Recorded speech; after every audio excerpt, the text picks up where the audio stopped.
नमस्कार, मैं हूं नीलू।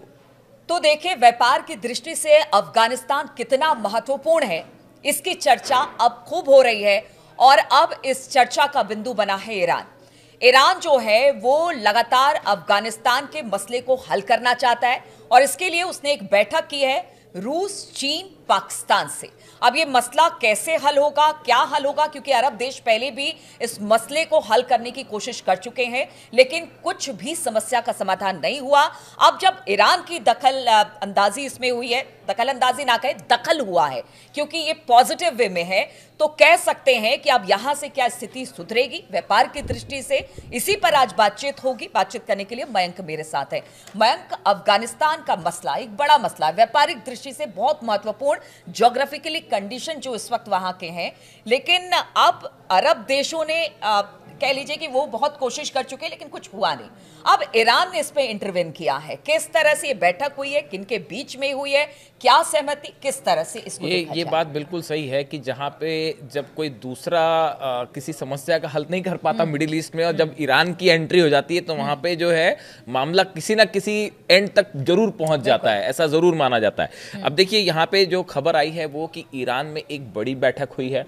कुछ लोग इसको सीक्रेट मीटिंग भी कह रहे हैं, क्योंकि इसमें जो है कई ऐसे मुद्दों पर चर्चा हुई, इसका ज़्यादा लाइमलाइट में भी नहीं लाया गया इस मीटिंग को। Afghanistan's neighbors met in Iran and agreed to deepen regional coordination to address political, economic and security challenges. Afghanistan से जुड़े जितने देश हैं, उन सब के नेताओं की ईरान में एक बैठक हुई।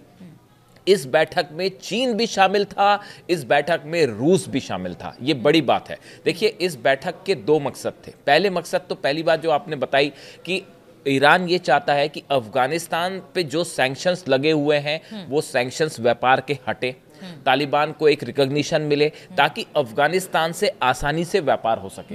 ईरान के ऊपर भी काफ़ी सारे सैंक्शंस लगे हुए हैं। इन सूरत हाल में ईरान के लिए बेहद ज़रूरी है कि जो उसका कॉरिडोर है अफगानिस्तान से होके आता है वो खुल जाए, बाकी जो व्यापार हो रहा है अफगानिस्तान के ज़रिए वो तेज़ी से आगे बढ़े। अफगानिस्तान से चाइना को भी फ़ायदा होता है। इस लिहाज से अफगानिस्तान पूरे इस एरिया में एक व्यापार का बड़ा अहम बिंदु है, और ईरान ये चाहता है कि अफगानिस्तान के ऊपर लगे सैंक्शंस हटें, वहाँ पे पॉलिटिकल स्टेबिलिटी हो, ताकि ईरान को इसके व्यापारिक रूप से ईरान और अफगानिस्तान के आसपास के जुड़े देशों को फायदा हो। पहला मकसद तो इसका ये था, जो कि सामने के तौर पे दिखाई दे रहा है। अब दूसरी अंदर की बात देखिए। बताया ये जाता है कि अली खामेनी साहब और उनके एडवाइजर्स ने एक बड़ा प्लान तैयार किया है, और ये बात पहले पुतिन भी कह चुके हैं कि पूरे मिडिल ईस्ट में जो आपसी विवाद हो रहे हैं उनको हल किया जाए, ताकि आप अमेरिका, यूरोप या इजराइल का एकजुट होके मुकाबला कर सकें। चाहे वो आर्थिक आधार पर हो, मतलब इकोनॉमिक एस्पेक्ट हो, चाहे पॉलिटिकल हो, चाहे सैंक्शंस हो, चाहे वॉर की सिचुएशन हो।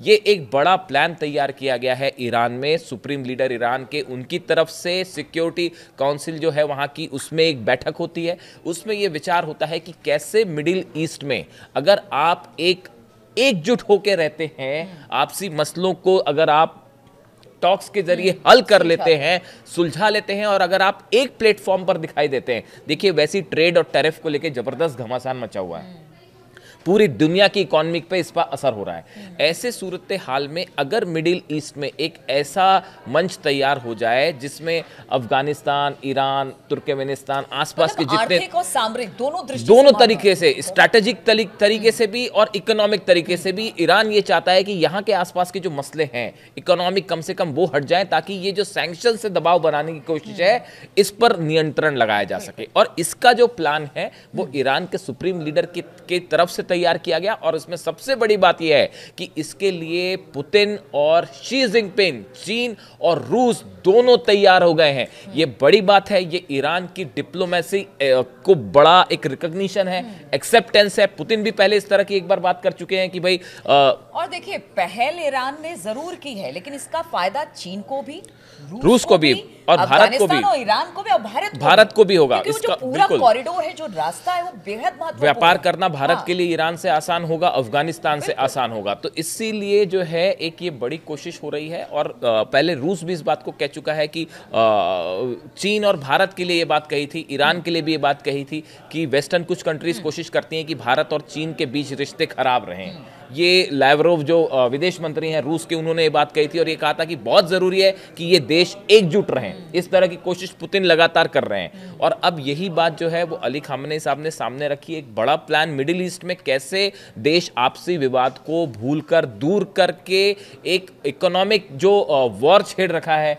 वेस्ट ने या अमेरिका ने टैरिफ और ट्रेड को चलते को लेकर, उसका कैसे मुकाबला किया जाए। यानी कि समय की डिमांड है, समय की डिमांड के अनुसार ईरान का ये कदम है जिसको रूस और चीन सपोर्ट कर रहे हैं। ये पूरे क्षेत्र में दिखाता है कि ईरान का प्रभाव इतने सैंक्शंस के बाद भी, इतने टैरिफ्स और ट्रेड जितने जो है प्रतिबंध लगे हैं उसके बाद भी ईरान ने न सिर्फ वॉर के दौरान अपनी एक पोजीशन मजबूत की है, बल्कि इकोनॉमिक एस्पेक्ट्स और डिप्लोमेसी के लिहाज से भी ईरान का रिकॉग्निशन बढ़ता दिखाई दे रहा है मिडिल ईस्ट में। बिल्कुल। तो देखिए, ईरान ने ये पहल की है कि सबको एक साथ लेकर आना है।